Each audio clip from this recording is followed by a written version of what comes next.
Hello दोस्तों। So welcome back to my channel IAS PCS cracker. तो आज का टॉपिक है मैथ्स एंड रीजनिंग।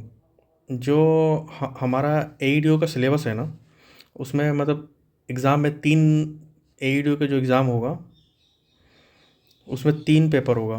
पहला पेपर तो आपका लैंग्वेज पेपर होगा, ठीक है। दूसरा पेपर आपका मैथ्स एंड रीजनिंग का है।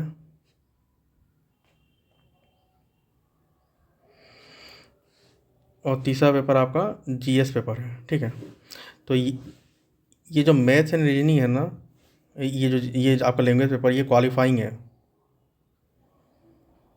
क्वालिफाइंग नेचर का है, ठीक है। बस इसमें क्वालिफाई करना है। इसमें क्या करना है कि इंग्लिश में आउट ऑफ 30 मतलब आपको 9 नंबर लेके आना है। मतलब 9 मार्क्स लेके आना है। 30 क्वेश्चन होगा, मतलब पर क्वेश्चन 1 मार्क का होगा, ठीक है। और इसमें नेगेटिव भी होगा, 1/3 नेगेटिव है। ये मैं ऊपर इस पर ही मेंशन कर देता हूँ। ये AEDO में जो नेगेटिव मार्किंग हुआ है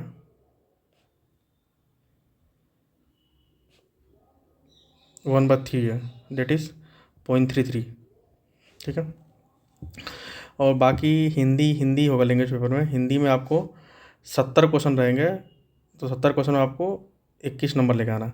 मतलब ओ दोनों मिला के आपको 30 मार्क्स लेके आना है। बट ये है कि इंडिविजुअली आपको स्कोर करना है। मतलब इंग्लिश में 30 क्वेश्चन में से 9 नंबर लाना ही लाना है। अगर 9 नंबर 8 नंबर भी आया तो आप क्वालिफाई नहीं करोगे, तो आपका जो आगे का जो दो पेपर है, मैथ्स और रीजनिंग और GS, वो चेक ही नहीं होगा। तो इन दोनों में तो आपको 30 नंबर तो लाना ही है। 30 नंबर मतलब 21 नंबर हिंदी में कंपलसरी है उसे वो क्वालिफाई करने के लिए, और इंग्लिश में 9 नंबर, ठीक है। बाकी मैथ्स एंड रीजनिंग है। अब ये नहीं पता कि मैथ्स एंड रीजनिंग कितना होगा, मगर मान के चलिए कि 50-50 हो। मतलब 50 मैथ्स 50 रीजनिंग, ठीक है। और GS आपका 100 मार्क्स, ठीक है ना। तो ये दोनों मिला के 100 मार्क्स का ही है, और ये भी 100 मार्क्स का है, ठीक है। तो आप लोग का जो मेरिट बनेगा ना, ये दोनों मिला के बनेगा। जो जी मैथ और रीजनिंग और GS है ना, ये दोनों मिला के 200 मार्क्स है ना। इस पे मेरिट बनेगा। मतलब इस पे आप जितना स्कोर कर सको। मतलब सेफर साइड के लिए अगर जनरल हो, कंपटीशन इतना टाइट है, 12 लाख बच्चों ने फॉर्म भरा है, तो अगर जनरल हो तो आपको मतलब मान के चलिए कि मतलब 160 प्लस अगर आपका स्कोर रहा ना, तो वेल एंड गुड, मतलब बढ़िया रहेगा। मतलब ये मान के चलिए कि 155 प्लस या 160 प्लस, मतलब ये दोनों इतना होना चाहिए, मतलब जनरल के लिए। बाकी कैटेगरी वाइज भी आप लोग वही नंबर घटा लीजिए, 5-6 नंबर पर कैटेगरी, ठीक है। तो यहाँ बात करते हैं आज मैथ एंड रीजनिंग में। मैथ्स पे ना, अगर मैं स्पेसिफिकली बोलूँ तो 5 से 6 टॉपिक बहुत इंपॉर्टेंट है। ऐसे तो बहुत टॉपिक है। जो इंपॉर्टेंट टॉपिक है मैं उसका नाम एक बार लिख देता हूँ आप लोग के लिए, ठीक है। पहला तो आप लोगों को नंबर सिस्टम अच्छे से करना है, ठीक है। दूसरा हो गया आपका ये नंबर सिस्टम में ही आपका सब आ जाएगा। ये जो SCF LCM होता है, फिर परफेक्ट स्क्वायर वाला होता है ना। फिर आपका ये क्या नाम है, जो परफेक्ट स्क्वायर हो गया, उसके बाद फिर आपका फ्रैक्शन हो गया, फ्रैक्शन, डेसिमल, ठीक है। ये सब हो गया, स्क्वायर वगैरह सब। फिर जो दूसरा आपका है सिंप्लीफिकेशन है, ये अच्छे से कर लीजिएगा। ये भी इसमें कुछ करना है, सिंप्लीफाई करना होता है। जो कुछ भी क्वेश्चन दे देगा, जैसे 1/2 3 + 4 × 5 ÷ 2/3 × 2/2 4, ऐसे करके जो भी रेंडम दे देगा, इसको आपको सिंप्लीफाई करना होता है, ठीक है ना। तो यही सब दिया रहता है। बाकी तीसरा हो गया, ये दोनों तो हो गया। उसके बाद आपका मेन आता है परसेंटेज। ये बहुत इंपॉर्टेंट है, ये कर लीजिएगा। फिर परसेंटेज में आता है आपका उसके बाद आता है आपका ये प्रॉफिट एंड लॉस। फिर आता है सिंपल इंटरेस्ट SI, ठीक है। फिर CI, कंपाउंड इंटरेस्ट, ठीक है। ये 6 टॉपिक हो गया। उसके बाद 7वां टॉपिक आता है आपका रेशियो एंड प्रोपोर्शन, ठीक है। Ratio and proportion. 8वां टॉपिक आता है आपका एजेस। ये रेशियो एंड प्रोपोर्शन में ही आ जाएगा, एजेस भी, ठीक है ना। 9वां टॉपिक आपका आता है ये time and work. Plus pipe and cistern दोनों सेम ही आता है, दोनों में मतलब सेम वो कॉन्सेप्ट है, सिस्टर्न। ठीक है, इसको एक बार थोड़ा थोड़ा सा वो डबल हो गया, सिस्टर्न। और ना रेशियो प्रोपोर्शन के साथ ये एजेस और पार्टनरशिप ये दोनों साथ कर लीजिए, मतलब पार्टनरशिप, मतलब ये रेशियो एंड प्रोपोर्शन में ही एजेस और पार्टनरशिप दोनों आता है, ठीक है ना, ये मतलब उसी कॉन्सेप्ट से बन जाता है सब। फिर आपका आता है speed time and distance.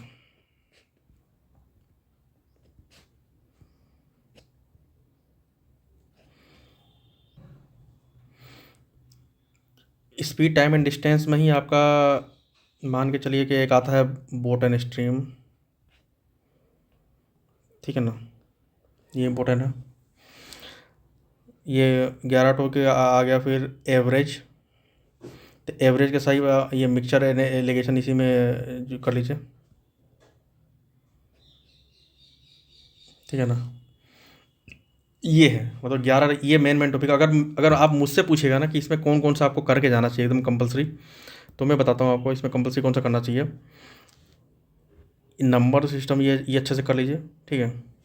Percentage बहुत इंपॉर्टेंट है, प्रॉफिट लॉस और रेशियो प्रोपोर्शन और speed time and distance and time and work, ठीक है। तो कितना हो गया, 1 2 3 4 5 6, ठीक है।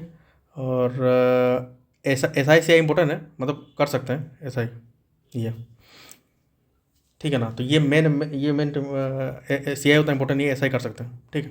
तो ये है आपका ये आपका मैथ्स में उसका बाद फिर रीजनिंग का भी टॉपिक है, वो भी मैं लिख देता हूँ, ठीक है। अब आते हैं रीजनिंग।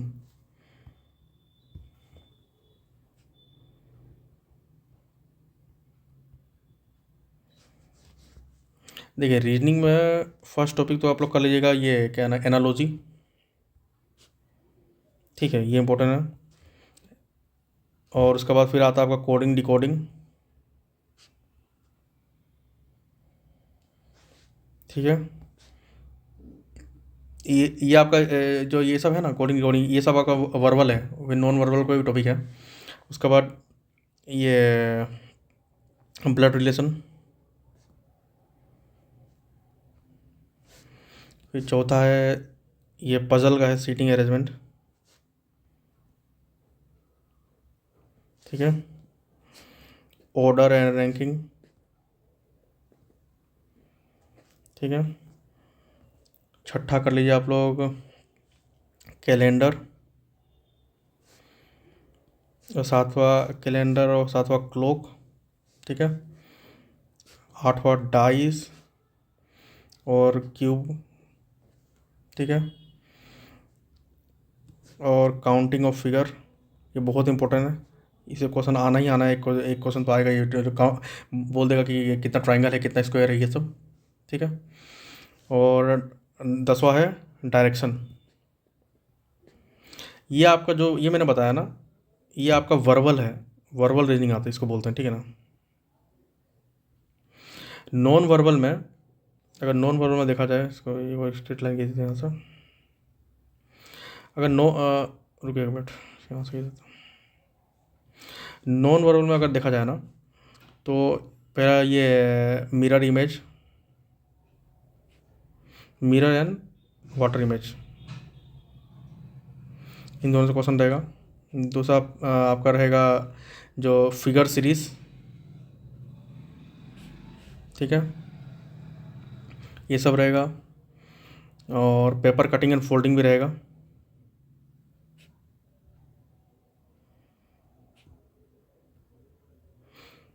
ठीक है।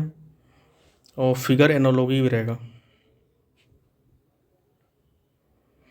ये आपका ये जो मैंने बताया ये नॉन वर्बल है, ठीक है ना। और कुछ कुछ है मतलब क्रिटिकल रीजनिंग है, जैसे आपका ये सब पूछ देता है जो क्रिटिकल रीजनिंग का टॉपिक बताता हूँ, रुके।